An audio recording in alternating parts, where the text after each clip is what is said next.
Alright, I'm out here today. I'm going to do a quick rundown of these county line traps. You can get at Tractor Supply for $39.99 usually. A lot of times I have them on sale for $29.99. So for 30 bucks you're getting two traps. You're getting a big one and a small one. You know, they're pretty good little traps for the price. You know, you can't beat it. See how to set one up real quick. How easy they are. I'm going to use the small one here just for video purposes. You can see the size difference. You know, little one for like squirrels, minks. Big ones for, I use the big one for about everything. Just a personal preference. It's got the little foot pad here. You're going to step on it. You're going to want the bait on the back side of it back here, so they have to come across the little foot pad. You got this little rod, comes up here to the trigger. Alright. It's a little spring. That's what springs the trap shut. Push it in, pull it up, and it locks in. It's real easy to set up. Alright, when it first sets up and locks in, you can see it hooks right here. See the little hook? That rod goes, you know, pretty good piece back up in there. I like to kind of set it so it's right at the very tip. That way it doesn't take a whole lot of pressure on that foot pad to set them off. Because if it's way up in here like this, it takes a whole lot of weight on that foot pad to set them off. You know, some go in there and come right back out, never get hit by the trap. So, set it up here, hair trigger like. Little critter comes, run around, doing his thing, finds its way in, comes back here, hits the foot pad, traps it off. Now it's not going to hurt whatever you put in there. It just can't get back out because the spring that sets it off keeps it from opening unless you push it back. Now, you know, some folks, they'll relocate animals, turn them back loose. Personally, I don't like to do that because if you don't take it far enough away from your house, it's going to be back in a week or so. If you take it far enough away, it's not going to come back. It's going to turn into somebody else's problem. You know, so I just trap them. I'll go ahead and shoot them. Be done with them. That's just my preference. Some folks might disagree. Whatnot. Alright. Alright, now, some folks, they'll set the trap up.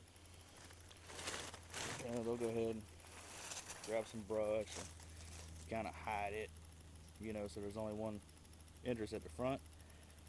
Alright, another personal preference. I don't like doing that. You put all the brush up there, I found that it masks the scent and it's harder for the animals to see it. Okay, let's say you've noticed a raccoon or possum or skunk hanging around your house. Alright, well, chances are you've seen it. Well, it's already been there for a week, 2 weeks, a month. It knows its way around your house. So there's a random brush pile out in the middle of the yard that's going to know something's up.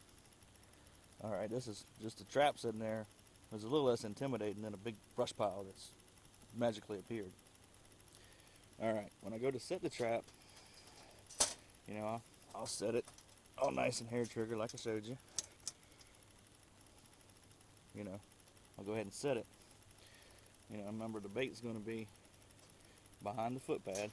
This is where the bait's going to go, back here. Alright, now you can just stick the bait inside the trap back here. Kind of hard to reach in there.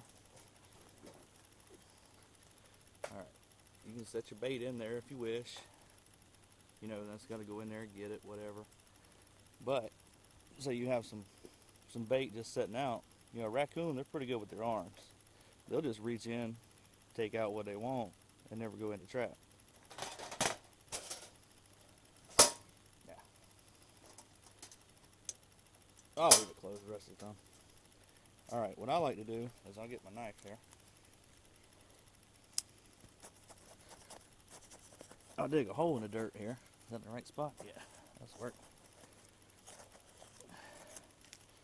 Dig you a hole big enough to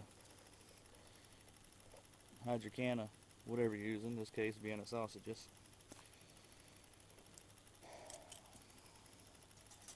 Set it over the bait box, so it's underneath the cage, and then set the trap.